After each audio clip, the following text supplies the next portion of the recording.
For being aware in the instant from this and other information, don't forget to subscribe to our channel.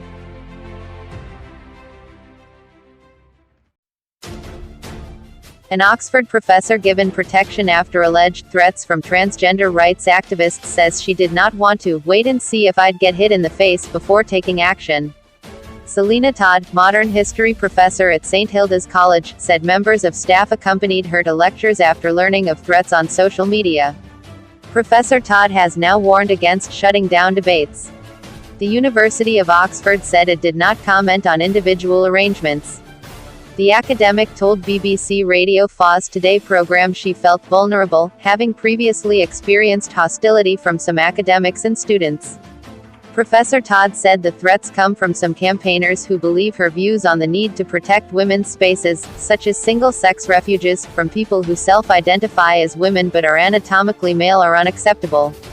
The academic said that she has witnessed quite antagonistic, and quite confrontational, protests outside women's rights meetings she has spoken at in the past. But she insisted that discussions about women's rights should not be silenced. It's always the case that groups' needs and interests can conflict with those of other equally legitimate groups, she said. But she added that in a democratic state an open debate on how to accommodate the needs of all legitimate groups within a society was needed. In the world today, democracy is under threat, and therefore we all have to defend the right of people to have freedom of speech and freedom of debate, she said. She later tweeted to say that, on the basis of limited info me and my employer could get, we decided not to wait and see if I'd get hit in the face before introducing security measures. The story was first reported this week in the Daily Telegraph. Professor Todd told the paper that 2 students had warned her they had seen threats made against her on email networks they were a part of. The university, she said, carried out its own investigation and found there was enough evidence to provide her with protection.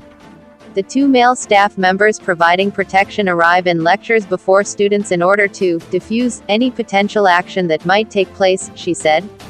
Professor Todd said universities were not a place for bigotry, but somewhere to have a respectful, democratic debate that was evidence-based. She continued, this might sound like a storm in a teacup and something that's just about student activists, but students become graduates, and Oxford students tend to become graduates who go into things like politics, the media, or the civil service. So if they are learning that no debate is the way to run a society, we should all be worried. The University of Oxford said it did not comment on individual cases, but added in a statement, when staff raise concerns with us, the university will always review the circumstances and offer appropriate support to ensure their safety and their freedom of expression.